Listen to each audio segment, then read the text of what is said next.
Hello and welcome my friends to the Flying Kick, this is Savino speaking and today we will talk about Midnight Fight Express, a very fast-paced isometric beat'em up created by Jacob Duino. I just butchered his name, didn't I? That reminded me a lot of Sifu, but with more violence and smaller levels. A demo dropped yesterday during the Summer Game Fest and I couldn't pass the opportunity to test it and give you guys my opinion about it. I got the demo right away and I even missed the Turtles announcement and played the heck out of it last night. In this game, you are Babyface, a sleeper agent woken by a very suspicious AI drone that guides you through the levels. Your mission here is to stop a takeover of your city by a wave of criminals. The story is simple enough and is delivered through small cutscenes while you play, which in my opinion breaks a little the flow of the game, but that's okay, you can disable most of the interruptions you will face in your path in the options menu. There's not much to the story here, but what we have here seems interesting enough.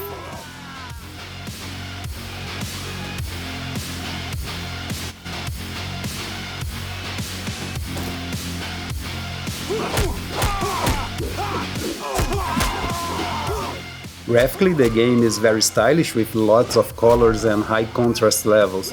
There's nothing too fancy here, but what you see will please you. Up and close the models aren't that great, but that's why the game is isometric. You will only see them very close in the hub menu or when you activate the photo mode. What will catch your attention here is the animation and movement of the characters. It's so amazingly fluid and dynamic.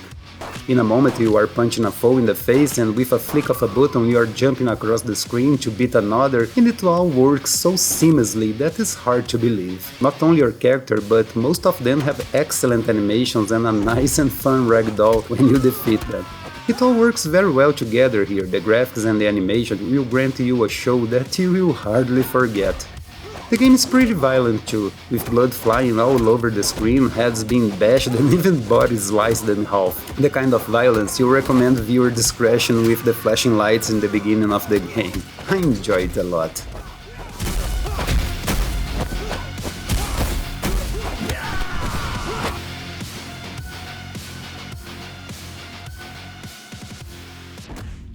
The soundtrack is here, fits nicely to the game, but didn't do anything for me aside from being background noise. Not that the music is bad, but you already heard it somewhere else. It's that kind of heavy and deep electronic music that you hear in a John Wick movie. Again, the music isn't bad, not at all, but it seems it doesn't try to be noteworthy.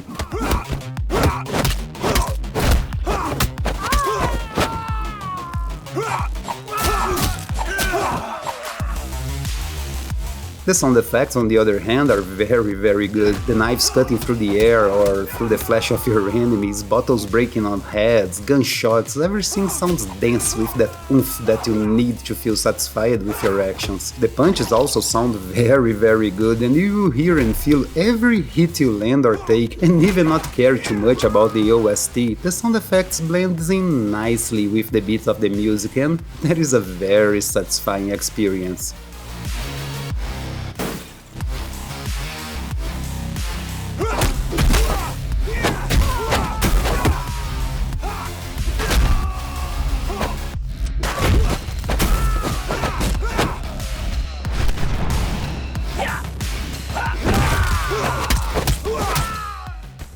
Now, the combat is something else. Everything here is fluid and dynamic to the point that it looks like a bloody ballet. Your character moves incredibly fast through the screen, kicking and punching enemies up and down with a fluidity that I only saw in Sifu, to be quite honest. By the way, if you played Sifu, you know how the combat works here. It's all based on timing and reflex. Your block and dodge buttons here are so more important than your attack. You use them often to keep your enemies at bay while you search for an opportunity to attack. And you will attack. Kicks, punches, throws, suplexes. Your list of moves is very big and it will grow as you play after you unlock new moves. Also, you can grab everything in your path to help finish your enemies. Knives, boxes, bottles, pistols, chairs, garbage cans, whatever you find can be added to your arsenal to help you dispatch some enemies a bit more quicker. Some apples, like knives and bottles, give you the option of using it as a melee weapon or throw into your enemy, killing them immediately most of the time. The game also has some light RPG elements, and you will be able to upgrade your character with new moves, new blocks and counters, and also customize him the way you want. From hats to shoes to tattoos and varied parts of the body. You can create the most bizarre character in the world or keep it serious like an even more disturbed John Wick. The demo will let you play through 3 levels, all of them with challenge to complete, leaderboards and scores, giving you more than enough reason to play and play again to compete with yourself, friends or strangers.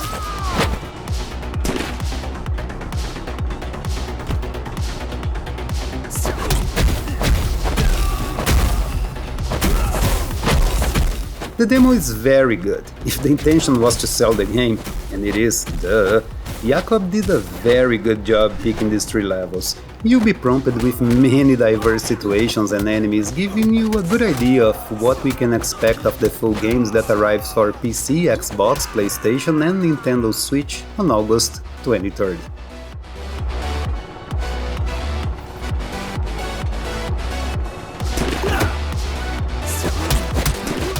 If you really want my opinion, this has everything to be an excellent game for those who like not only beat'em ups but also challenging games. Midnight Fight Express and Sifu are great examples of how change the formula of beat'em up games, keeping the essence of what makes it fun and improving on its mechanics. This is an incredible game, and all I can say is this is probably now my most anticipated beat'em up of the year.